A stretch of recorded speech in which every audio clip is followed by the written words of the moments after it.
Alors bonjour à toutes et à tous, je vous remercie d'être venus pour cette rencontre autour des éditions Follavoine. Je suis très heureuse de recevoir Yves Prié aujourd'hui pour nous raconter, nous expliquer son parcours d'éditeur. La rencontre sera animée par Jacques Brélivet, un amoureux des mots, un amoureux des livres et surtout un ami d'Yves.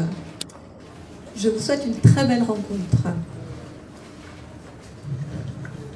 Oui, je vais mettre le micro près de la bouche. C'est une consigne de la conseillère technique.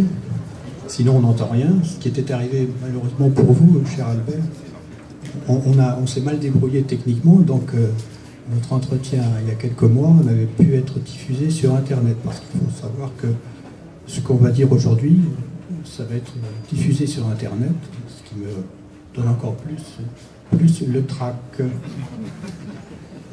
Alors, Yves Prié, comme l'a dit tout à l'heure Virginie, est un ami de longue date pour moi, un ami de plus de 30 ans. L'expression ami de 30 ans est un peu... Il faut s'en méfier enfin, sur le plan politique, mais ici, on ne sera pas sur le plan politique, mais sur le plan poétique. Et c'est plus sympathique. Yves Prié a créé une maison d'édition après avoir commencé à écrire des poèmes magnifiques, comme tous ses poèmes. Et en 1980, mais il va nous raconter ça, je ne suis pas là pour parler, c'est lui qui va le faire.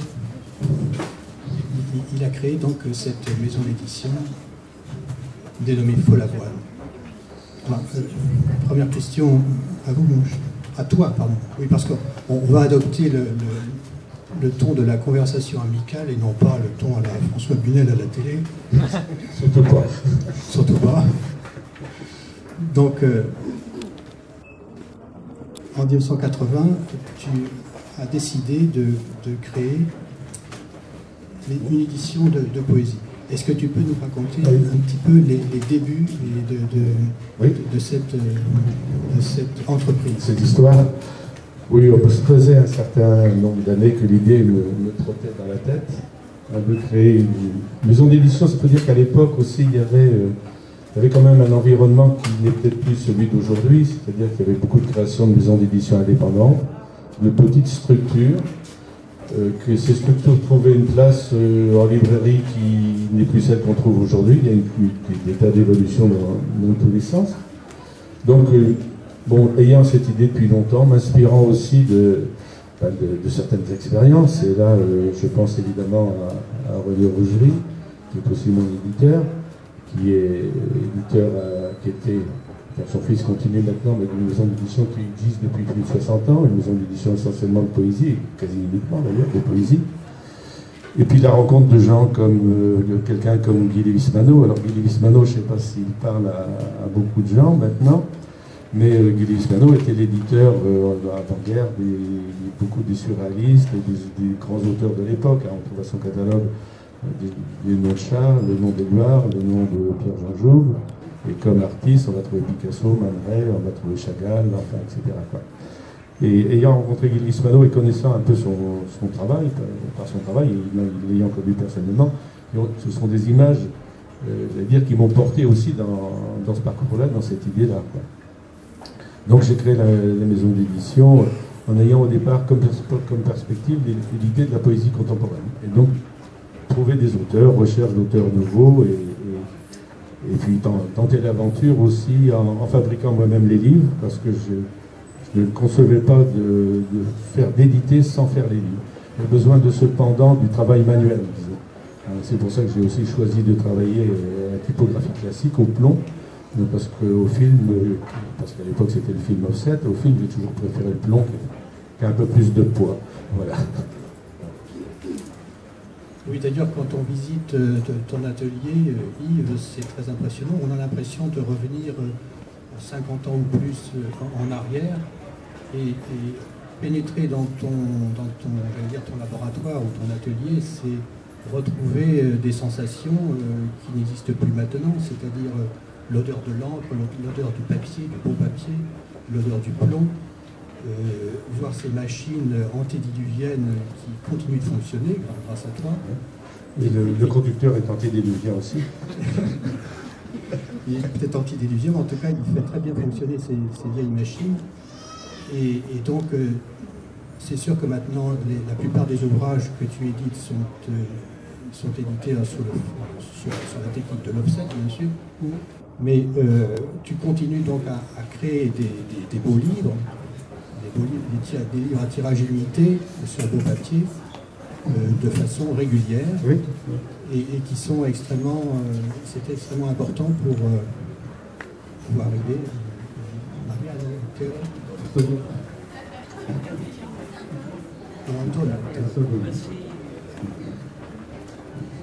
Et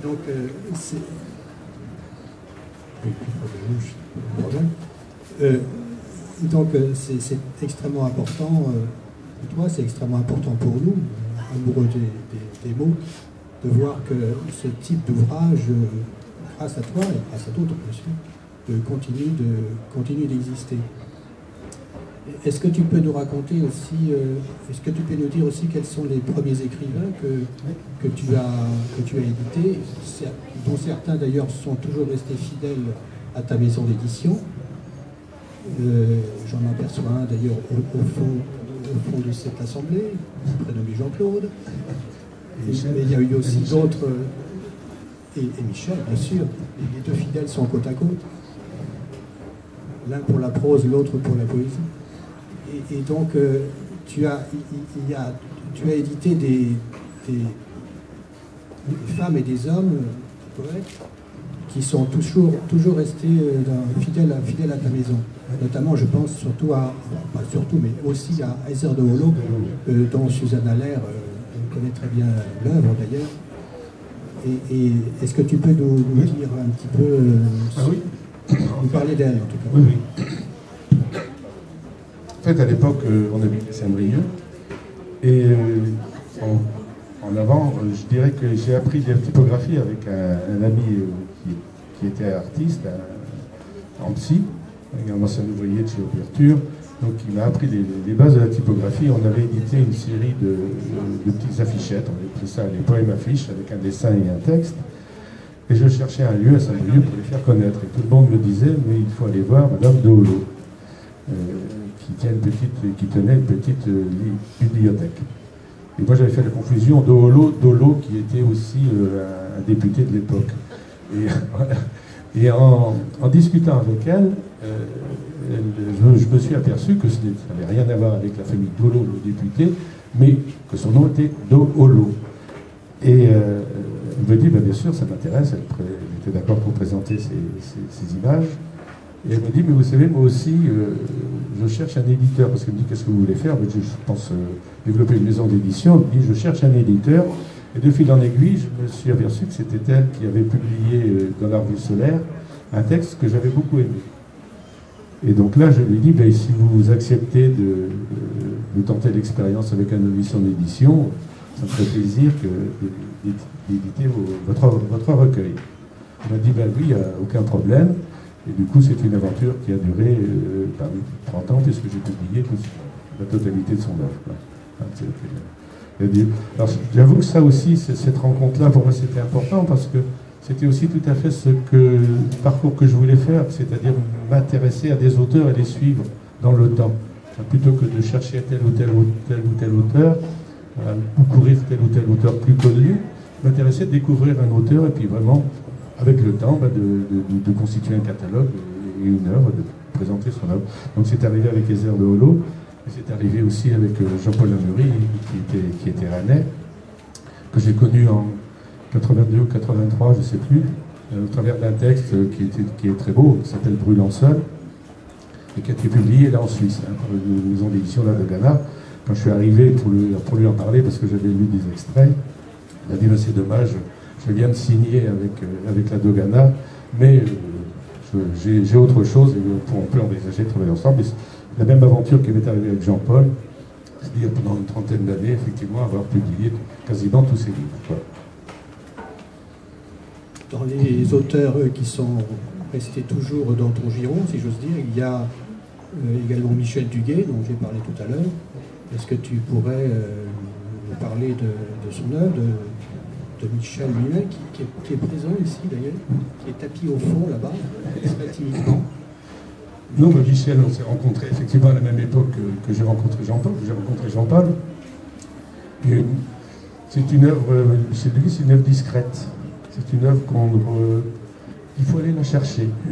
Mais pour moi, c'est une œuvre très importante. Et c'est vrai que ce que j'aime aussi, c'est cette retenue dans la publication. On voit beaucoup de gens qui sont beaucoup en poésie, qui cherchent à publier à tout crin. Et ça, je crois qu'en poésie, une des grandes choses, c'est de savoir laisser dormir le texte et ne pas chercher à publier à tout va. Parce qu'un texte a besoin aussi de subir l'épreuve du temps, a besoin d'être vu aussi par son auteur, et puis peut-être, comme j'allais dire, comme un artiste qui reprend un peu ses tableaux quelques mois après les avoir faits, se dit non, c'est pas bon et je mets à la poubelle. Et je crois que les auteurs en poésie ont intérêt à faire ça aussi. Je crois que Michel est l'exemple même de ce travail monacal. Quels sont les autres auteurs qui te sont chers et que tu as très vite publiés et qui, parfois d'ailleurs, donc, comme je le disais tout à l'heure, ont publié exclusivement chez toi, d'autres ont publié chez d'autres éditeurs, bien sûr. Enfin. Oui, alors là, donner les noms des auteurs, c'est choisir, c'est en sélectionner, c'est trahir. J'allais dire, j'ai du mal à dire tel ou tel, de peur d'oublier. On peut en oublier, c'est certain, parce que j'ai pas fait le compte de nombre d'auteurs qui figurent à ton catalogue, mais ils sont déjà un bon nombre. Donc, un certain nombre. Et un certain nombre, et on va certainement en oublier, donc on nous excuse si jamais on ne parle pas d'eux. Non, aujourd'hui. Je suis en train de chercher quelqu'un qu'il ne faudrait pas oublier. Bon, effectivement, j'ai parlé tout à l'heure de Guy Livismano, ça aussi c'est un autre aspect des choses. C'est-à-dire que Guy Livismano, l'ayant connu, je me suis aperçu que son œuvre de poète était quasiment oubliée de tout le monde. Bien que Char l'ait fait publier chez Gallimard, le livre avait été épuisé, avait disparu. Donc c'est quelqu'un que j'ai eu cœur à reprendre et à republier entièrement. D'ailleurs, ce n'est pas fini, loin de là. Il y aura d'autres volumes qui vont suivre, mais j'ai republié Loger la source qui a été publié par Gallimard. J'ai repris l'ensemble de ses poèmes de guerre, de captivité, je veux dire, dans ce livre-là, Image de l'homme que j'ai beaucoup aimé parce que c'est une poésie aussi. Et ça, c'est pareil, c'est ce que je cherche au travers des gens que je publie. C'est une poésie d'expérience, c'est une poésie racinée dans un vécu. Et quand Guy Livismano écrit ses poèmes de guerre, de captivité,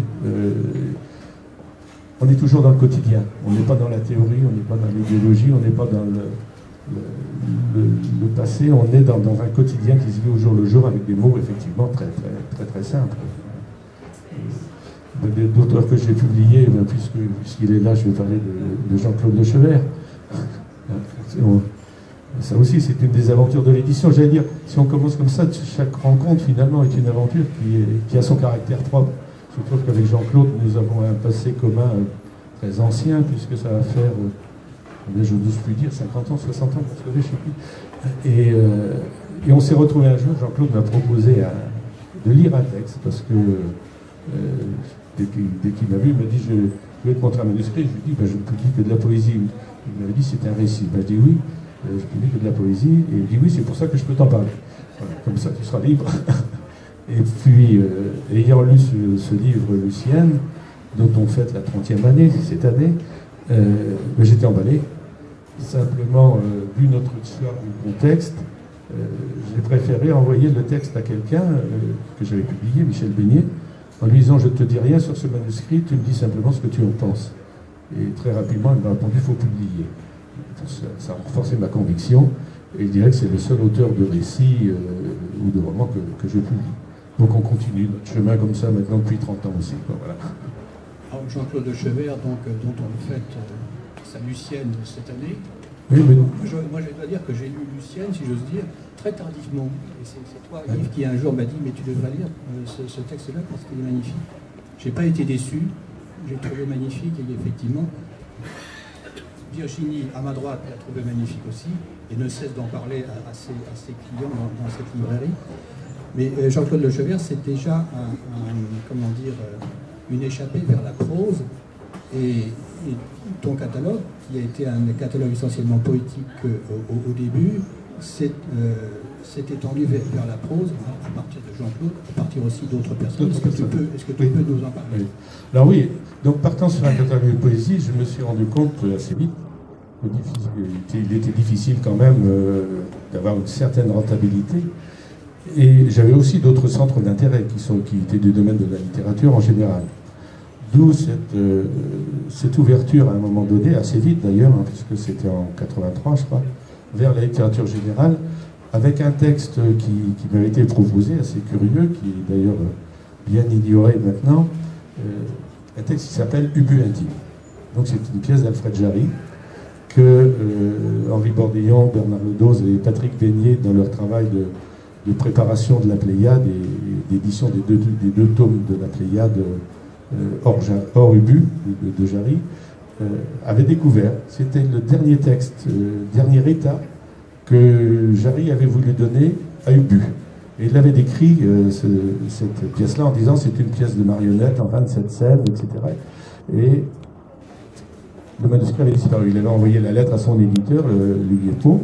Le manuscrit n'était jamais arrivé. On ne savait pas ce qu'il était devenu. Et ils l'ont retrouvé chez un collectionneur qui était canadien, d'ailleurs. Et ils m'ont proposé l'édition. Donc ça correspondait tout à fait à cette optique que je voulais donner aussi à cette collection de littérature. C'est-à-dire un peu travailler sur les gens marginaux des grands courants, travailler sur des redécouvertes. Et donc ça a été la première expérience. Après, il y a eu les lettres de Bataille et Caillois, qui avaient été proposées par Jean-Pierre Le Boulaire aussi. Donc voilà un peu ce qui a amené d'ailleurs dans cette collection littérature, puisque pour continuer, à un chantier qui m'a vraiment passionné aussi, c'est la réédition des œuvres de Georges Palante. Alors Georges Palante, dont on se souvenait vaguement qu'il avait servi, soi-disant, de modèle aux cripures de Louis Guillou, mais comme dit Louis Guillou, hein, j'ai endossé la peau de bique aussi. C'est-à-dire que c'était le fameux cripure, c'est Guillou, c'est Palante, c'est un personnage reconstitué, j'allais dire. Et la première idée, c'était de dire qui est ce personnage qui aurait servi de modèle à cripure. Donc il y a eu un premier livre de sélection de textes fait par Yannick Pelletier qui présentait un peu le visage de Palante. Et un jour, tout aussi par hasard, j'ai fait tomber sur les livres de Palante lui-même. Et les ayant lus, j'ai trouvé qu'il avait quand même une certaine pertinence. Et j'ai quand même une certaine vision des choses qui est assez étonnante. C'était quand même un des premiers lecteurs de Freud, de Nietzsche en France, le traducteur. Et toute son œuvre, c'est le débat entre l'individu et la société, et la défense de l'individu contre la société. Et là, avec des dénonciations dès 1904, et voyant déjà ce que risquait de donner le marxisme dans sa réalisation politique. Il y avait quand même des choses étonnantes. Et là, j'ai rencontré aussi Michel Onfray, à ce moment-là, qui avait lu ce livre, L'individu en détresse, ce livre de choix de texte, et qui me dit je vous propose une biographie intellectuelle de Palante. Je lui ai répondu à voir, et on n'avait aucun document vraiment très, très, très clair sur Palante. Et en un an, effectivement, il a fait un livre qui resituait Palante, avec son regard, je m'en suis aperçu après, mais pourquoi pas. Et donc, il a préfacé la réédition des quatre volumes de Palante que j'ai réalisé. Et tu as été le premier à rééditer Palante, ou il y a eu d'autres éditions à l'époque chez d'autres? Alors, à l'époque, il n'y avait aucune édition. Il n'y avait pas d'édition. Tu étais le premier, en quelque sorte. Oui. Maintenant, Palante est réédité chez aussi d'autres éditeurs, mais là, c'était vraiment une redécouverte. C'était le point, d'ailleurs, que les représentants avec qui je travaillais à l'époque, quand on a essayé de mettre en place Palante, m'ont téléphoné en me disant catastrophe, on va rien vendre, quoi. Ça, c'était à peu près au mois de mai. Et là aussi, coup de chance, c'est une chose, des coups de chance qu'on ne voit plus aujourd'hui, mais Roger Paul Droit, donc le critique philosophique du Monde, s'était intéressé à ces livres-là. Et au mois de septembre, on avait l'article assez imposant et bien mis en place, en plus avec un dessin de Sergueï, sur les livres sur la réédition de Palante. Ce qui a permis de démarrer effectivement coup de chance. Alors, ton catalogue, c'est la poésie francophone, en large part, mais c'est aussi la poésie étrangère. Je pense notamment à la poésie hispanophone, dont tu te sens très proche, sans doute parce que toi-même tu parles espagnol. Je parle un peu, oui. Et donc ça a donc été un des déclencheurs pour ton intérêt et ton désir d'éditer des poètes espagnols. Je pense notamment à Machado, que tu as édité sur un petit choix de texte, oui. Alors là, c'est pareil, cette collection-là de littérature étrangère, je l'appelle mon carnet de voyage. C'est-à-dire je n'ai aucune intention précise, aucune prévision, et c'est le hasard, je veux dire le hasard des rencontres qui ont constitué cette partie du catalogue. Alors là, effectivement, tu as parlé de la littérature hispanophone. Bon, c'est vrai que j'aime beaucoup cette langue espagnole. Je m'en suis un peu nourri aussi par les études. Et des rencontres se sont faites simplement avec Luis Misson, avec Jorge Nachar, qui est un poète péruvien, Luis Misson, qui est plus connu, poète chilien. Et dernièrement, et c'est là où je voulais en venir, dernièrement, cette publication des 2 volumes des poèmes d'Antonio Otero Seco. On se connaissait avec Mariano depuis de nombreuses années, on en parlait. Je ne te connaissais pas, Antonio, encore. on s'est connus depuis. Et cette poésie d'Antonio Otero Seco m'a touché énormément. Parce que elle est aussi d'une extrême simplicité, elle est aussi complètement dans ce vécu au quotidien. Et je me suis dit, et ça, Antojo, son petit-fils, le jour au Champ Libre, l'a très bien dit, je me suis dit, il y a toujours une réalité de ces textes-là, de cette poésie-là. Et Antojo, d'ailleurs, avait dit, en fin de séance, on vient de parler de mon grand-père, on vient de parler de ce vécu d'exil, de ce vécu d'errance, mais aujourd'hui, au CRA, il y a peut-être des gens qui vivent la même expérience et qui la vivent sans doute. Et donc, il dit, il ne faut pas oublier, et c'est tout le sens de ces rééditions-là. Je pense que c'est inscrire dans une histoire, c'est parler aussi d'aujourd'hui. Et d'ailleurs, pour ce qui s'est passé avec Antonio Otero Seco, je l'ai vécu avec un autre poète pakistanais que j'ai publié, Faiz Ahmed Faiz. C'est vrai, 2 parcours, je vais dire, à peu près similaires dans la même époque, le vécu sous la dictature, le vécu de l'exil, et le vécu des souffrances qui sont liées à tous ces états-là. Et pour en terminer avec, bon, forcément d'ailleurs Albert, parce que Antonio ou Mariano, vous pouvez intervenir. Albert Bensoussan, il faut le dire, est le traducteur, oui. Des textes que je remercie parce qu'il nous a offert ça gracieusement et très, de façon très belle. Voilà, simplement. Et donc, dernière publication qui aura lieu, enfin dernière pour l'instant, donc c'est le récit d'Antonio Otero Seco de son séjour dans les prisons franquistes, qui est aussi un très beau texte, relativement court, mais une chair humaine très forte, quoi. Donc ça, ce sera pour la fin de l'année. Donc dans ce parcours étranger, on peut parler aussi d'autres rencontres. C'est pareil, ce sont des découvertes comme ça, tout à fait par hasard. On a tombé par exemple sur une geste danoise du XIIIe siècle, grâce à son traducteur qui était documentaliste dans un collège du côté de Daoulas, Jean-Pierre Troidec. Et puis au fil de ça, la chose m'avait été proposée par Nicolas Fedorenko, qui lançait un bateau, un grand marin, du nom d'Alingus. Il dit, je ne veux pas expliquer qui est Alingus, tu vas me faire un petit texte, une petite plaquette si tu veux bien. Je dis oui, pas de problème. Et puis un jour, un coup de fil me dit, ce ne sera plus une plaquette. J'ai dit, bon, j'ai compris, ce sera un livre. Voilà. Et c'est devenu un livre, effectivement, qu'il a illustré. Et de fil en aiguille, comme ça, on a découvert que, par exemple, dans cette geste danoise, il y avait le premier récit écrit de l'histoire d'Hamlet. C'est-à-dire que Saxo Grammaticus, ce moine secrétaire d'un évêque, avait été chargé de faire une recension de toutes les traditions orales du Danemark à l'époque, un peu comme dans le même type que les sagas islandaises, quoi. Et donc dedans, il y a le premier récit écrit de l'histoire d'Hamlet, il y a le premier récit de l'histoire de Guillaume Tell, sous le nom de Tocco. Et ça, je crois que c'est toi, Jean-Claude, qui m'avait tiré l'œil là-dessus, en me disant, je viens de lire dans les mémoires d'Outre-Tombe de Chateaubriand, il parle de saxon grammairien et d'un certain Tocco. Voilà. Donc voilà pour dire un peu ce fonctionnement dans la collection Territoire. Même histoire avec Alain Carverne et l'almanach politique japonais, qui est un travail quand même qui a duré, histoire autour du haïku, mais aussi bien Alain que moi, on dit que c'est surtout une plongée dans la civilisation japonaise. Parce que le haïku, on a tellement dit de choses autour, et ça j'ai remarqué que souvent, quand on parle de l'étranger, on essaie qui ressemble à nous, et il faut peut-être savoir creuser la différence, et au contraire, les montrer, les différences. Et donc, le haïku, qui est une tradition japonaise très ancrée dans le quotidien. Les concours de haïku se passent dans les journaux de petites annonces. C'est pas dans le Monde des Livres ou le Figaro littéraire. C'est dans les journaux de petites annonces, avec cette contrainte, alors on dit le poème court, les 17 syllabes, mais surtout la référence aux mots de saison. Et là, la découverte d'Alain Carverne, c'est de tomber sur cet almanach poétique qui recense les mots de saison, qui doivent être utilisés dans la composition du haïku. C'est très, très codifié chez les Japonais.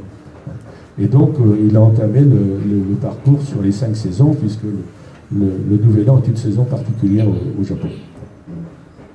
Et je trouve que certains de tes poèmes, par leur brièveté et leur beauté, me font souvent penser à des haïkus. Je ne sais pas si la comparaison te va ou pas. Pas du tout. Pas du tout. Donc je tourne la page là-dessus. Il y a d'autres... Pourquoi ? Il y a d'autres auteurs, d'autres poètes qui te sont chers. Je pense notamment à Serge Bellins, qui nous a quittés il y a quelques années. Un poète qui résidait à La Rochelle, je crois, et qui est un poète d'une extrême pas fécondité, mais d'une extrême richesse, qui souvent faisait d'ailleurs référence à l'un de ses grands auteurs préférés, c'est-à-dire Philippe Jacotet. Est-ce que tu peux nous parler un petit peu du personnage Serge Bellins et également de la poésie? Pourquoi cette poésie t'a spécialement attiré? Pourquoi tu as été son éditeur, je veux dire, principal, sans doute? Nous, il y a eu beaucoup d'éditions avant, mais je reprends ces poèmes, effectivement. Sur la fin de sa vie, bon, j'étais son éditeur. Serge est un personnage particulier, assez atypique, qui a commencé dans l'orbite un peu de ce qu'on appelait l'école de Rochefort. Alors, bien qu'il se revendique d'aucune école, mais c'est vrai qu'on les a associés, c'est tout un groupe qui vivait, c'était à Aulnay, sous-bois à l'époque, ou dans la banlieue parisienne, et donc se retrouvait, s'organisait. Comme il m'a dit un jour, on lui avait demandé une communication à l'université d'Angers sur les cahiers de l'Orphéon. Il m'a dit, je suis bien embêté parce qu'on se réunissait, c'était une bande de copains, on se réunissait sous un préau d'école et ça nous permettait de boire un coup et éventuellement de draguer à la même occasion avec notre étiquette de poète. Mais ça n'allait pas plus loin, quoi. Et donc c'était cette époque-là aussi, juste après-guerre. Serge, qui est quand même, un enfant de la balle. Ses parents étaient artistes de cirque. Son père était, je ne sais plus dans quel cirque, il était allé à New York, etc. Assez connu à l'époque. Et Serge avait gardé ce côté d'enfant de la balle, quoi, et très, très, très vivant. Et moi je l'ai connu quand il était à La Rochelle, donc avec son épouse. Au paradoxe, ils tenaient tous les deux une librairie religieuse. Serge développait à l'intérieur de la librairie religieuse son rayon de poésie, quoi, voilà, c'est ça. Et c'était son vécu. Et que dire d'autre de Serge? C'est pareil, sa poésie est une poésie du vécu, d'expérience. Il a de très très beaux textes sur ses passages dans les Alpes de Haute-Provence. Enfin, vraiment, et puis c'était quelqu'un de vivant, voilà, c'est ça. Qui ne se prenait pas pour un poète. Et on le disait souvent, les poètes m'ennuient. Et il y a une de ses phrases, c'est « Je suis un grand poète chez les fourmis ». Il a d'ailleurs des titres qui sont tout à fait attirants. Ces titres, oui. Un de ses titres, l'un de ses tout premiers, sont publiés par les Cahiers de Rochefort, « J'écris pour te donner de mes nouvelles ». C'est un recueil de poésie, oui, avec cette phrase aussi banale et aussi plate. Oui. Et c'est un recueil magnifique d'ailleurs. Un autre aussi, les mots sont des chiens d'aveugle. Moi je trouve ça magnifique, cette expression. Il m'arrive d'oublier que je perds la mémoire. Et tous les deux d'ailleurs publiés par toi, par oui, Et moi j'aime bien ce genre de titre qui appelle à une lecture immédiate. Ultime pied de nez de Serge, son épouse, après sa mort, a trouvé sur son bureau un petit ensemble de quelques poèmes avec pour titre « Tout doit disparaître ». Et heureusement rien n'a disparu. Quels sont les autres auteurs qui ont été pour toi très, très importants dans ce catalogue? Tu me disais tout à l'heure que tu ne savais pas quel était le nombre d'auteurs que tu avais publiés. Non, je ne sais pas. Ce qui est quand même étonnant. Mais je ne sais pas le nombre de livres non plus. Tu ne sais pas grand-chose de ta maison d'édition, finalement. Elle suit son chemin, elle m'emmène quelquefois là où je ne voudrais pas, mais rarement quand même. J'essaie de garder le cap. Non, parce que je n'ai pas le sens de la comptabilité. Et parce qu'il y a quand même des choses devant là qui comptent, quoi. Enfin, j'ai pas le sens de Madame Lotière, regarde. Quand même un certain sens où ça n'aurait pas duré plus de très longtemps. Mais c'est vrai que j'ai pas cherché, je suis plus en ISBN, on doit être demande à la libraire là. Ou 250, mais bon, ça doit être autour de 300, ou au moins 300 livres. Ouais. Personne ne sait. Pour en revenir à ce côté matériel de l'éditeur que tu affectionnes, tu es un artiste de la poésie, tu es aussi un artisan, tu aimes bien la... J'y tiens à ce mot-là, l'artisan. Tu aimes bien ce mot, un artisan, parce que c'est quelqu'un qui... Un artisan, c'est quelqu'un qui travaille avec amour, qui travaille dans le calme, qui travaille dans le temps, qui travaille dans la lenteur aussi. Et tu me rappelles quelquefois un mot qu'avait prononcé devant toi, ou qu'avait écrit, je ne sais plus, comment s'appelle-t-il, je me perds dans les notes. Ça, c'est le privilège de l'âge. C'est Maspero qui disait ça dans Le Figuier. Je ne suis pas le maître des mots, je n'en suis que l'ouvrier. Oui. C'est une phrase magnifique que tu reprends volontiers. Ah oui, que je revendique complètement. Maspero, dans son livre Le Figuier, parle d'un éditeur, d'un imprimeur-éditeur qu'il appelle FG. Bien qu'il s'en soit défendu devant moi, parce que je lui dis c'est Guy Lévis-Mano. Il dit non, rien à voir. Bon, je l'ai laissé, mais c'est évident qu'il faisait référence à Guy Lévis-Mano. Et c'est vrai que le côté artisan, on n'est pas le maître des mondes, on est l'ouvrier. Et je crois que le travail de réalisation d'un livre, dans sa conception, c'est aussi de ne rien faire qui gêne la lecture et la découverte du texte. Moi, j'aime beaucoup ce terme qu'on utilise en typographie, la typographie invisible. C'est-à-dire, autant on a une typographie expressive qui nous bombarde par les affiches, qui nous est bombardée par les affiches, par les couvertures de livres aujourd'hui, etc. On a quelque chose qui doit choquer, frapper. Dans la composition du livre, il faut pratiquer cette typographie invisible, c'est-à-dire que jusque dans le moindre détail, faire en sorte qu'il n'y ait rien qui choque l'œil, parce que quand on ouvre un livre, la première appréhension, c'est l'œil qui l'a fait d'une façon globale. Si par exemple on a ce qu'on appelle une rivière dans une page, c'est-à-dire une espèce de fait qui fait qu'on a une ligne qui se dessine entre les mots, une ligne continue, l'œil va tout de suite apercevoir. S'il y a un mot qui est écrit en caractère gras au milieu d'une page, vous pouvez être tranquille, il n'y a que ce mot-là que vous allez voir. Et ça, moi, d'ailleurs, dans le livre, je hurle contre le caractère gras parce que c'est une aberration. Donc tout doit être organisé pour que le livre, rien n'arrête la lecture. Si vous avez un espace mal placé, vous allez arrêter, tiens, il y a un truc. Il faut absolument, autant que possible, je ne dis pas que les livres soient parfaits dans ce sens-là, loin de là, mais autant que possible éviter ce genre de choses. C'est un peu un concept que tu avais inculqué Thierry Bouchard aussi, ça, avec Thierry, savoir placer sur la feuille blanche au départ, les mots, de telle sorte que les mots soient bien placés, comme sur un tableau en quelque sorte. Voilà, c'est ça, mais avec des grands blancs qui sont comme des silences. Oui, bien sûr. On a besoin du silence. L'œil, quand il arrive au bout de la ligne, on a besoin d'un espace de repos. Si la marge est trop courte, il va tomber dans le vide. Et si la marge est conséquente, il y a le sens de l'aller-retour. Alors ça, je l'ai appris justement avec Ramsey, qui son expérience de peintre et typographe en même temps. Et je l'ai appris aussi avec Guy Lévis-Mano. Un jour chez lui, je lui demandais un livre. C'était L'homme des départs immobiles. Et puis je lui ai dit, vous ne voulez pas me le vendre?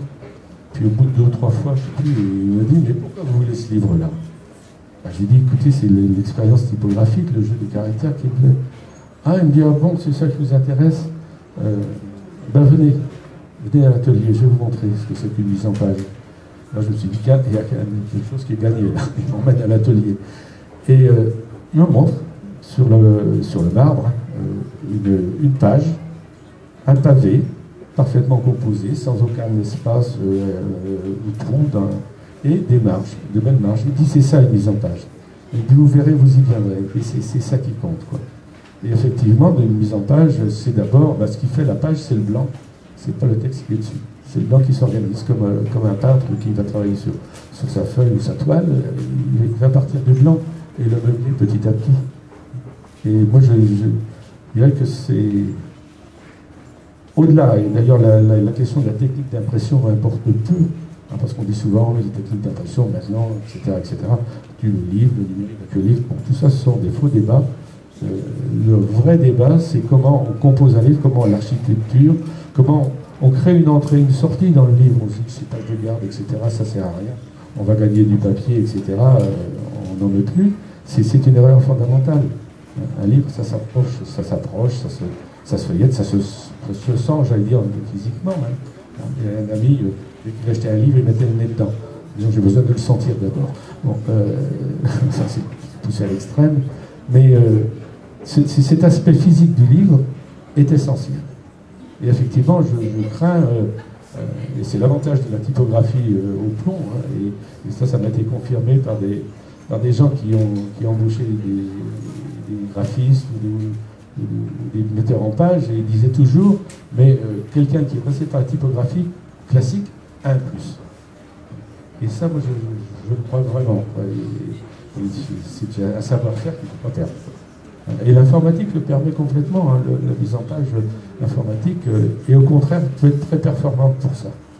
Si on sait voir et regarder et prendre le temps. Ce qui fait que tu n'es pas un personnage du XXe siècle ou avant, tu es aussi un personnage de ton siècle.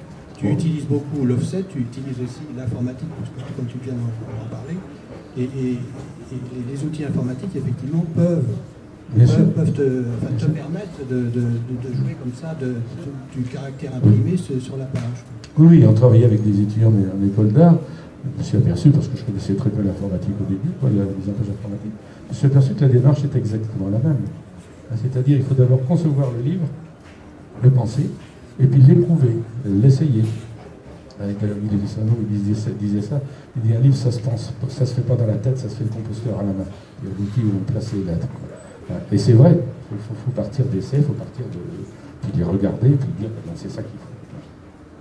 Et c'est vrai, quand on regarde tes livres qui sont là-bas, qui ont été placés là-bas par Virginie, juste derrière vous, quand on les feuillette, on voit cette espèce de grand dénuement, mais qui n'est pas de la pauvreté, au contraire, qui est sa richesse. Et qui apparaît d'ailleurs dès la couverture. La couverture est toujours aussi sobre, et tu as toujours tenu à faire des couvertures de grande sobriété. Oui, parce que, regardons autour, tout est noyé dans la couleur, tout est noyé dans des caractères épais, souvent mal équilibrés, parce qu'on va mettre le nom en avant, ça c'est aussi une évolution du temps.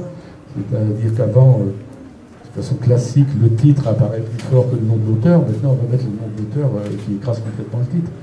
Donc il y a une évolution là de la présentation des livres qui est assez inquiétante. Et du coup, par contre-pied, effectivement, un livre qui a une couverture assez sobre va se repérer plus facilement dans la masse. D'ailleurs, cette sobriété, tu la tiens de Rougerie. Là, ce Rougerie aussi. Voilà les ouvrages édités par René Rougerie. C'est exactement, on retrouve les ouvrages édités par oui. Moi, je n'ai rien inventé, je me situe dans une tradition. Et Yves qui a été aussi édité en espagnol, puisque, comme je disais tout à l'heure, c'est un amoureux de la langue castillane. Il a été édité par un éditeur d'Amérique latine, c'est ça? Ramotape. Ramotape, au Pérou. Traduit par Najar pour les hispanistes. Voilà. Ça n'a rien à voir dans la présentation. À mon avis, ça n'a pas du tout le même charme. Mais l'important, c'est qu'à l'intérieur... Le texte est bien mis en page. On retrouve sur la page gauche mon texte en français, et sur la page de droite, le texte qui est magnifiquement traduit par Najar. Donc voilà, pour moi, Yves Prié, c'est une vieille histoire d'amitié. Enfin, j'espère que vous ne vous ennuie pas trop cet après-midi en vous racontant tout ça. Simplement, je voudrais terminer, je ne sais pas combien de temps on a encore. toute l'après-midi, me dit Virginie. Je ne vais peut-être pas pouvoir tenir, mais Yves Sévrel nous a dit qu'il était, un écrivain, un poète, ce que je vous engage que je vous engage à lire, mais c'est aussi c'est fichu micro. C'est aussi un amoureux des livres qui les fabrique lui-même. Et je voudrais lire. Oui. Je voudrais vous lire un texte d'Yves Prié, parce qu'on ne peut pas passer cet après-midi sans lire un texte d'Yves Prié, peut-être d'autres aussi. Tout à l'heure, j'ai repéré un texte de Michel Duvier que je vais peut-être lire. Mais il dit ceci sur l'écriture, moi que je trouve magnifique. C'est tiré de l'éveil du scribe, qui dit ceci, Yves écrit ceci: toute invention est née de la nécessité, survivre, ou de l'intérêt, avoir plus. Il en est ainsi de l'écriture qui, à l'origine, n'était que fonctionnelle, pas d'esthétique, de volonté de signifier. L'intérêt était de répertorier, de comptabiliser, de laisser des traces de l'engrangement. Mais c'est aussi le génie de l'homme de pouvoir en toute chose. Mais c'est aussi le génie de l'homme de pouvoir en toute chose apporter le sens et de permettre aussi de créer sa propre logique. Seul l'imaginaire nous fait humains et donne à nos symboles un sens qui nous dépasse et nous prolonge. Le scribe, écoutez ça signifie, le scribe qui laissa aller son roseau plus loin que la seule nécessité comptable. Le copiste qui se permit des fantaisies dans la vignette, savait-il que leur liberté et leur création allaient laisser pour des siècles des traces. Oh bien, je trouve pas la suite. Il manque une ligne. Il manque une ligne. Non, je m'en souviens pas. Ça, c'est une. Ce sont les petites aventures de la mise en page, quelquefois, du passage d'un ordinateur à un autre. On ne sait pas pourquoi, il y a des choses qui se passent.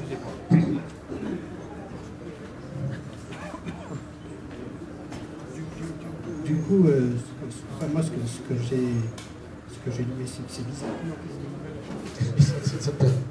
Mais je ne la sais plus. Je l'avais mis. Dans la page suivante, tu dis ceci aussi: le signe est minéral, il s'impose dans la poussière des mots, des paroles et du temps. Il est éternel référent, borne sur le chemin imprécis, pierre levée dans un horizon sans repère. Il résiste au regard, se dresse dans le vent des discours, affronte les tempêtes. Le temps, s'il a quelque prise sur lui, encage ses rugosités. Moi, je suis à genoux quand non, mais je dis ça. On aura l'occasion d'en parler, je crois que je dis. Moi, en tant qu'auteur. Aucun livre n'est donné s'il n'est réécrit par celui qui s'en empare. Aucune parole n'a de sens sans son auditeur. Il nous faut quitter les marges, briser la limite pour y inscrire la flèche de la question. Depuis l'enfance, interrogeant les signes, tu cherches le sens secret qu'ils gardent dans leur plein et délié. Errant dans une forêt dont tu ne connais pas le nom des espèces, tu cherches à construire les noms. Au-delà du temps, il y a un espace vierge pour nommer à nouveau. Ça, c'est Yves Prié. C'est la poésie d'Yves Prié que je vous engage à lire absolument parce que c'est un poète magnifique. Je vais m'arrêter. Oui, parce que là, c'est rouge, oui. C'est plus faux la voix. Je revendique quand même d'avoir publié chez un autre éditeur. Et j'y tiens. Ouais, ça, parce que je crois que justement, là aussi, c'est une chose intéressante, c'est que actuellement on se dit, bon, il n'y a plus besoin d'éditeur, hein, tout le monde fait son fonctionnement. Moi, je crois que le regard de l'éditeur est essentiel. C'est-à-dire que c'est aussi quelqu'un, justement, c'est ce que j'ai vécu avec Rougerie, c'est ce que j'ai appris avec lui, quelqu'un qui accompagne l'auteur, qui est capable de lui dire, là, attention, il ne faut peut-être pas trop se répéter. Alors souvent l'auteur, ça m'est arrivé, ronchonne, il se met, grosso modo, quoi. Mais on s'aperçoit aussi qu'il n'a pas forcément tort. Et que ce regard extérieur, moi j'y crois beaucoup. D'ailleurs, c'est ça aussi qui fait qui fait la différence aussi du passage de l'écriture pour soi à l'écriture qu'on va envoyer chez un éditeur. C'est-à-dire que là, il y a une mise à distance des choses qui s'opère et qui est importante. Moi, je crois qu'il ne peut pas y avoir de bonne écriture sans cette mise à distance. D'où l'idée aussi, je défendais tout à l'heure, c'est-à-dire qu'un texte, on le laisse mûrir, on le laisse dormir, on l'oublie avant de le reprendre et de le regarder. Cette part de travail, là, pour moi, est essentielle. Et c'est ce qui fait pour moi la différence aussi entre un texte qui peut être complètement sincère, hein, c'est ce que je dis souvent, tout le monde est sincère en écrivant, hein, mais tout le monde n'est pas forcément authentique. C'est là la difficulté, justement. Et cette part d'authenticité, de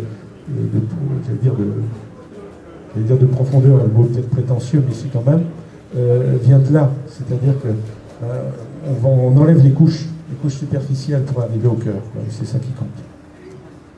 J'ai retrouvé la fin du texte. Toujours chez Rougerie, d'ailleurs, qui s'appelle Passage des Abers. Donc c'est un texte que tu as publié dans deux... Oui, alors ça, c'était un peu du... Oui, il y a une transformation. Voilà ce dernier paragraphe. Le script qui laisse aller son roseau plus loin que la seule nécessité comptable. Le copiste qui se permit des fantaisies dans la vignette Gutenberg, qui inventa le caractère mobile, savait-il que leur liberté et leur invention allaient laisser pour des siècles des traces des sillons que nous interrogeons toujours. Et à propos de Gutenberg, d'ailleurs, il faut signaler que tu as édité un ouvrage d'Alphonse de Lamartine. Tu vois que ton catalogue... un texte qui est peu connu, qui s'appelle Gutenberg, Invention de l'imprimerie. Je ne sais pas si c'est toujours disponible. Oui, il est toujours disponible. Oui, c'est un texte magnifique que tu as publié il y a quasiment 20 ans. C'est 20 ans. En 97. Oui, alors ça, c'est un texte qui avait été proposé par le directeur de l'imprimerie des PUF, Bernard Giquel, qui me dit, nous on ne peut pas le publier dans les PUF, voilà, on l'a retrouvé. C'est un texte assez étonnant. C'est un texte de Lamartine qui était un travail de commande par une revue qui s'appelait Le Civilisateur. Donc ça dit bien ce que ça voulait dire. Hein. Et donc, il fait une plongée dans la vie de Gutenberg. Moi, ce qui m'a intéressé dans ce texte-là, parce que sur Gutenberg, on a appris quand même plus de choses maintenant, mais ce qui m'a intéressé dans ce texte-là, c'est que les questions que pose Lamartine sont exactement du même ordre que celles qu'on se pose aujourd'hui, face à la révolution numérique. Et là, Lamartine, quand il écrit ça, on est en pleine époque de la révolution industrielle, c'est-à-dire aussi de la démocratisation du livre. Il y a un certain nombre de personnes qui sont heurtées de voir que le livre devient quasiment un livre de poche. Et donc, effectivement, tout le monde va y avoir accès aussi. Il y a un côté élitiste, là, assez dangereux. Et puis cette nouvelle technique va tuer complètement le livre. Quoi. Et bon, je pense qu'il y a beaucoup de questions qu'on retrouve. Et puis, quand même, un texte qui commence par l'imprimerie et le télescope de l'âme, je crois qu'on ne peut que craquer devant. Oui, tu as parlé tout à l'heure de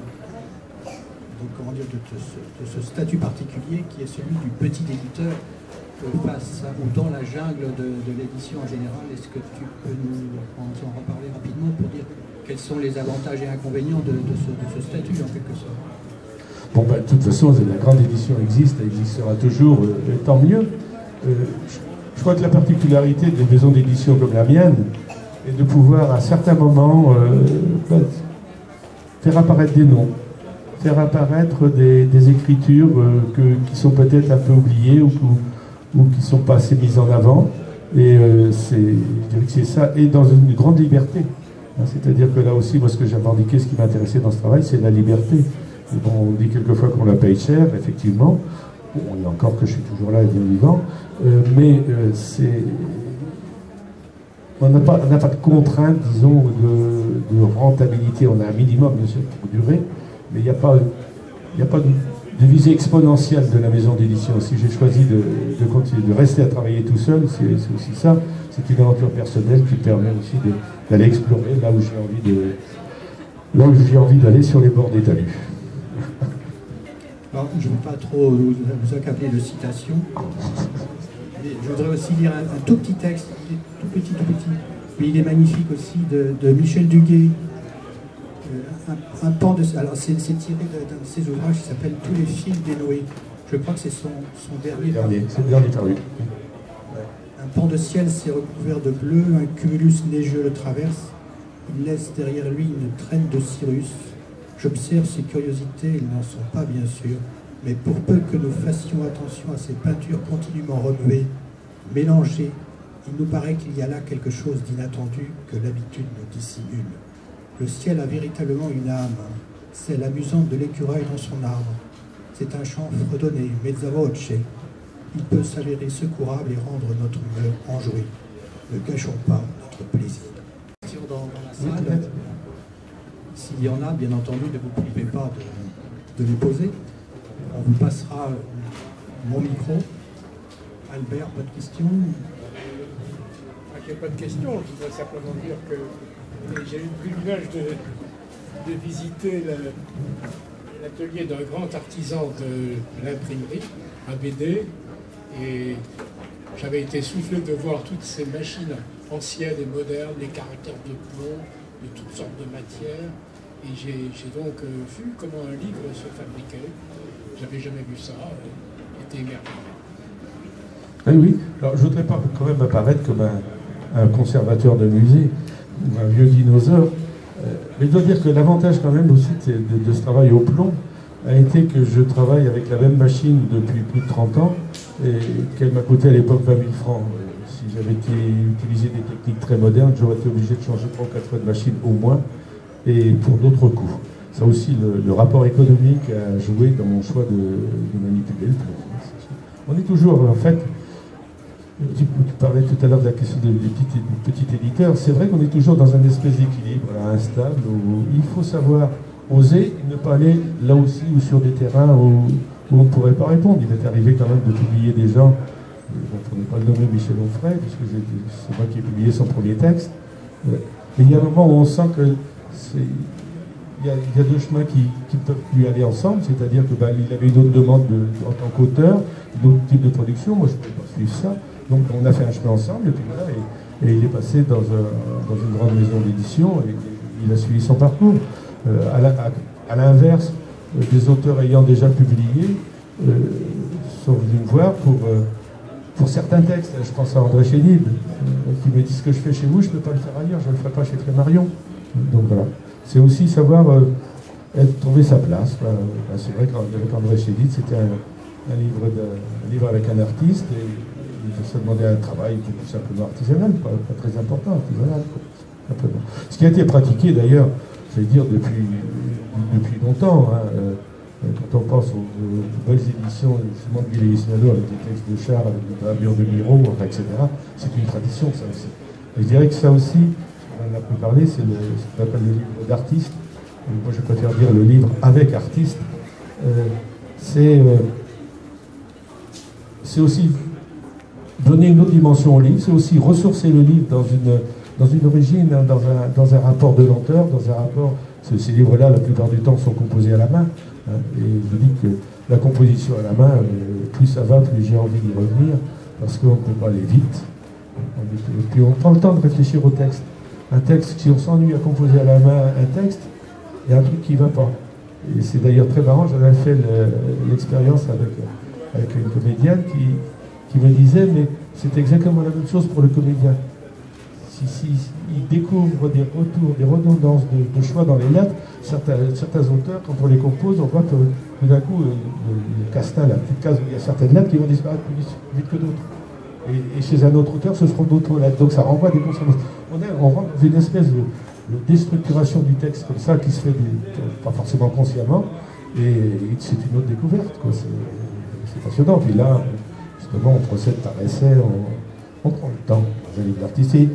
Il y a une démarche très particulière, c'est-à-dire que les artistes ne rentrent pas facilement.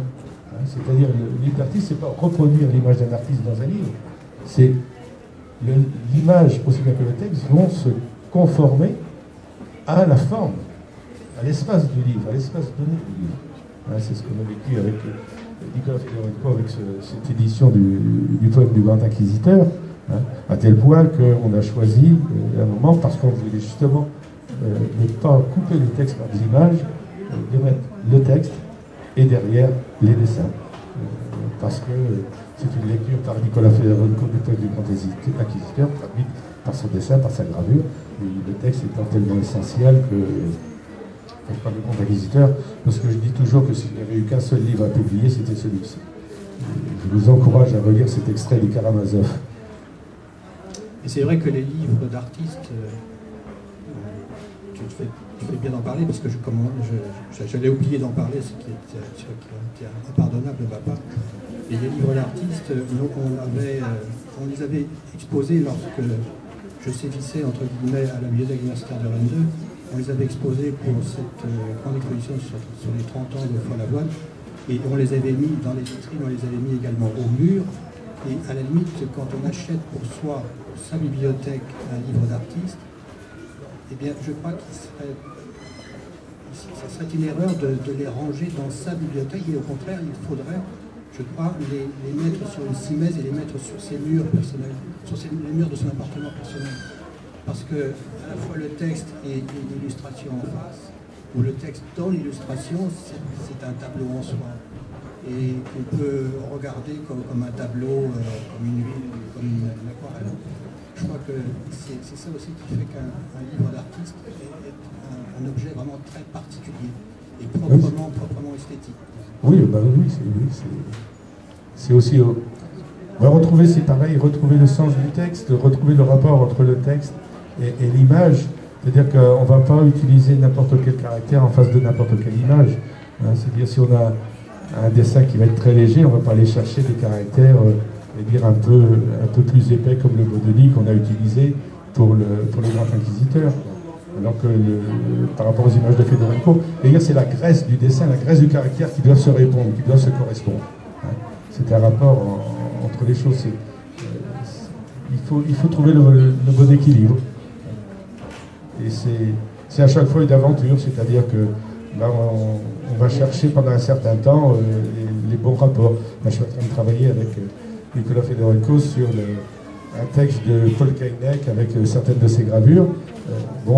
Il faudra trouver le bon caractère, il faudra trouver le bon équilibre des choses. Le format, il est trouvé, parce que souvent, le format va être quand même induit par la pratique de l'artiste, hein, même si on essaie de contenir l'artiste dans le poème du Grand Inquisiteur. Les premiers dessins de Fedorenko étaient des gravures sur bois d'1,50 m sur 2,20 m. Alors je lui ai dit, tu n'es pas tout à fait dans l'espace de livre. Il a dit, non, mais on va y arriver. Ça a duré 7 ans. Et Fedorenko, dont tu parles, qui est un artiste brestois, un finistérien, comme quelques autres que tu connais, a également illustré la fameuse Lucienne qui a 30 ans. Oui. C'est Nicolas qui a illustré Lucienne. Oui, alors là, l'idée, c'était de reprendre quelque chose que j'aime beaucoup, de collections que j'aime beaucoup. C'est des collections des années 30, là, chez Ferenczi et Fayard, où il y a dans une impression, bon marché entre guillemets, parce que souvent on dit le livre d'artiste, c'est le livre cher, c'est le livre sur son papier. On peut avoir un livre d'artiste, Lucienne pourrait être un livre d'artiste, comme un autre.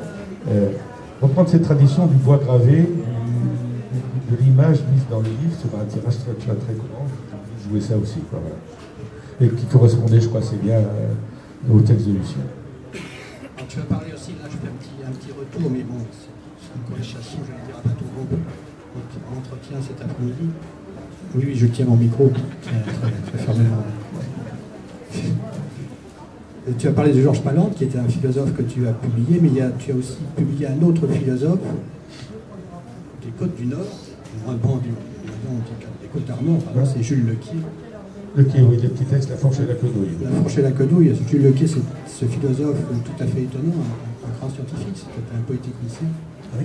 Et qui un jour, je ne sais pas si vous connaissez la fin de sa vie, mais qui un jour, sur une plage de côte armoricaine, a décidé pour défier Dieu, en quelque sorte, de dire si Dieu existe, il nous sauvera. Il a avancé dans la mer, et finalement, il n'est pas revenu. Il est revenu.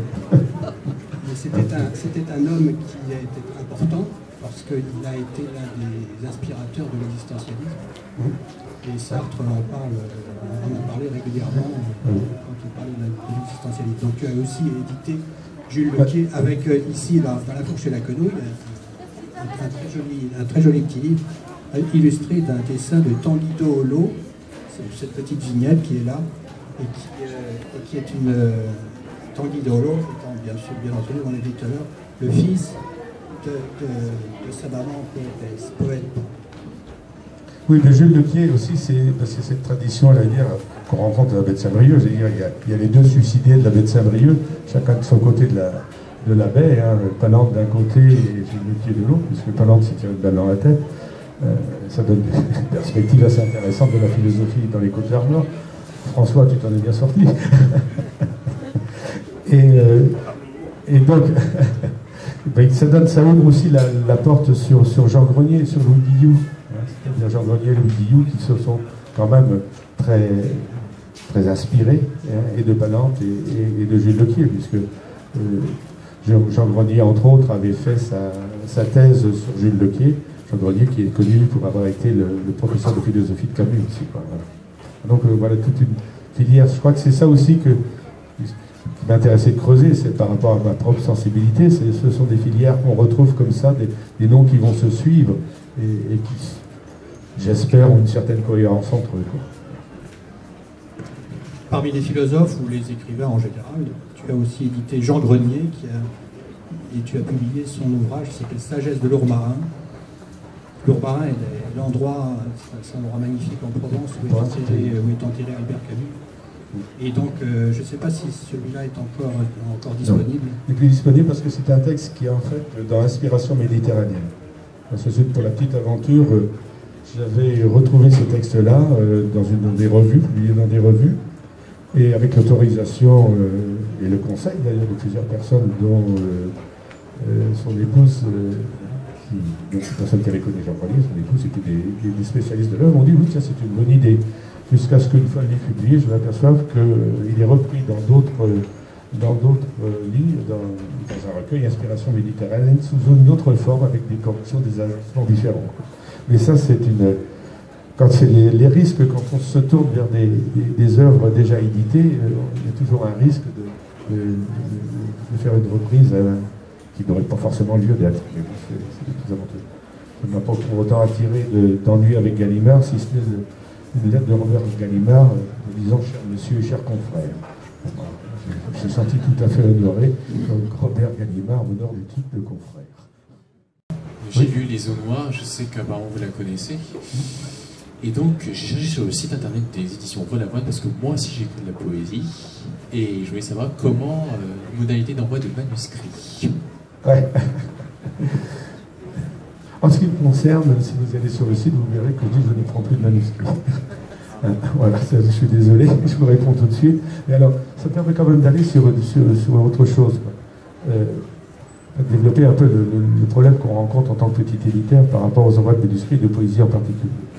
Ben, c'est vrai qu'il y a l'abandon quasi total des grandes maisons par rapport à la poésie, sauf sous forme de collection, on pense à la collection Poésie Gallimard, évidemment, qui fait que, effectivement, les auteurs de poésie se tournent vers les petites maisons d'édition. Et là, je veux dire qu'aucune réponse n'est satisfaisante, sauf celle du « je prends votre manuscrit ». Et on arrive à un moment où ce n'est plus possible. Moi, si je vous disais « oui, c'est très beau ce que vous faites, je le prends », je ne saurais pas quel délai je vais vous donner. Ce qui est complètement insatisfaisant pour l'auteur aussi, quoi. Alors, c'est un des vrais problèmes. Alors souvent, à une époque, on disait c'est aller vers les revues. Mais l'audience des revues, maintenant, est complètement aussi cassée. C'est-à-dire que les revues, on trouve ici en librairie, et je ne parle pas à cause du forum, hein, dans toute librairie, parce que c'est très peu. Il y a une nouvelle reconnaissance aujourd'hui. Une nouvelle reconnaissance, tant mieux. Tant mieux. Mais c'est vrai que nos moyens sont limités. Nos moyens dans la réponse sont aussi limités. Moi, je travaille seul. Donc, je ne réponds pas. Maintenant, je ne réponds plus parce que c'est un temps qui est pris sur autre chose, quoi. C'est pour ça, je crois que là très honnêtement, j'ai préféré dire à un moment, j'arrête toute prise de manuscrit. Et puis, on a d'autres projets auxquels on se consacre aussi. Hein. Ça va faire 37 ans. Il y a peut-être des choses que j'ai laissées un peu à l'abandon, que j'ai envie d'explorer. Voilà. S'il y a d'autres questions dans le public, moi, je pense à deux personnes que je perçois, que je connais bien, Suzanne Allaire et Michel Lefort. Ont-elles toutes les deux soit un petit témoignage, soit une question à Yves, je ne sais pas, je leur donne la parole si elles le veulent bien. Témoignage sur mes heures, oui, Suzanne. Non. Suzanne Allaire se présente un très très beau livre sur les heures de Holo. Oui, avec les heures de Holo, un très beau texte sur la poésie des heures de Holo. Je dirais un poème sur le poème. Voilà. Un poème sur le poème, exactement. Les projets. Suzanne Allaire nous demande les projets du livre. Les projets immédiats, ça va être la publication un troisième cahier autour de Louis Guillou, sur les débuts de Louis Guillou à Paris, des recueils de poèmes. Si, immédiatement, bien sûr, là, je pense que ça va faire comme Harry Potter, le forum va être obligé d'ouvrir à minuit, pour le prochain livre de Jean-Claude Le Chevet, dont le titre est Le notaire de Sourville. Alors, c'est chez Jean-Claude, je dirais qu'il n'y a qu'un lieu chez Jean-Claude, c'est Sourville. Alors, si vous trouvez Sourville sur une carte, vous le dites. Non, mais un très beau livre, je blague, mais un très très beau livre. C'est ce que j'aime, c'est ce parcours qu'on fait ensemble, quoi. Chaque livre est une découverte, et puis il y a aussi, je dirais chez Jean-Claude, comme chez Michel Duguay, une très grande rigueur, une très grande part du silence, des textes d'or. C'est comme les bons vins, ça vieillit. Et quand ça arrive chez l'éditeur n'a plus qu'à en respirer et à s'enivrer. Donc voilà, Jean-Claude Chevet, et puis est-ce que c'est encore une anthologie de poésie polonaise. Là c'est pareil, c'est dans le parcours, j'ai rencontré un Polonais, Kazimierz Drakoniecki, qui est directeur de centre culturel, et avec grâce à qui d'ailleurs j'ai découvert la Pologne, puisqu'il nous y a invité les heures de Holo, Hervé Carl et puis moi, pour un travail là-bas. Je cherche encore... donc, vie entre parenthèses d'Antonio Otero Secco, dont on a parlé tout à l'heure. Puis, continuité avec certains auteurs, Jean Chauvron, dont j'ai publié déjà 4 recueils et un autre. Un projet qui est plus lointain, c'est la reprise de Serge Vélas. Je lui avais dit, je lui avais promis que je lui ferais sa Pléiade, une blague comme ça, et maintenant je suis engagé dans une reprise de l'ensemble de ses poèmes. Voilà. Est-ce que Michel peut parler de ces très belles traductions qu'elle a faites pour Yves, Michel Lefort, qui est une hispaniste tout à fait distinguée, et qui fait de très belles traductions de poèmes, notamment de Najar ou Nahar, pour prendre l'accent castillan. Avec Michel, effectivement, il y a le parcours des poèmes de Najar. Il y a aussi la rencontre autour d'Alvaro Mutis. Et là, je dois dire que le dernier livre, 10 d'artistes que je viens de publier, ce sont 10 poèmes d'Alvaro, avec 3 lithographies de Guy Prévost, donc 10 poèmes traduits par Michel. Moi, je dois te remercier de m'avoir donné l'opportunité de traduire. Si, parce que tu m'as fait confiance.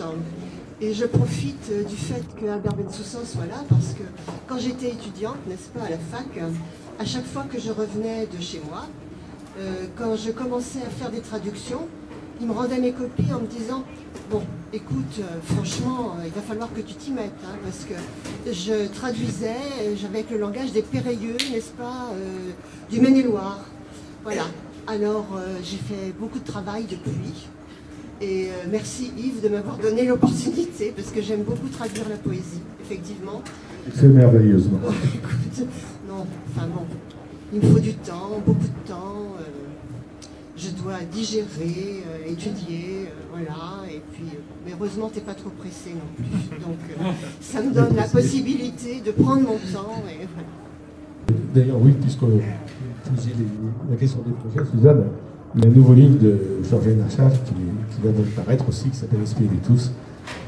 J'aime bien Georges Nachard parce que c'est un auteur aussi que j'ai découvert, c'est aussi ce parcours-là, qui est devenu un ami aussi, très proche. Et ensemble, donc, on suit le chemin. Je crois que ça aussi, c'est quand même un des plaisirs de l'édition. D'autres questions? Bien, je vous remercie beaucoup d'être venu rencontrer Yves Prié. On a fait une sélection du catalogue d'Yves, des éditions Follavoine, donc qui sont mises juste là, si vous voulez les consulter et éventuellement les acheter. Oui, alors sur cette sélection, je dirais qu'elle est complètement aléatoire, mais montre des choses sans cacher d'autres. Allez voir aussi des choses cachées. Et par titre d'information, le catalogue est en ligne sur le site éditionfollavoine.com. Et vous avez aussi, parce qu'il y a quand même autour des amis qui m'ont rendu service, qui m'aident toujours, les amis de Follavoine. Donc il y a un site qui s'appelle les amis de Follavoine, où vous retrouvez aussi des informations, entre autres une lettre de Follavoine, et des archives, des articles, des extraits de musique avec Anthony Girard, enfin voilà. vous invite, si vous voulez en savoir plus, sur ces deux sites.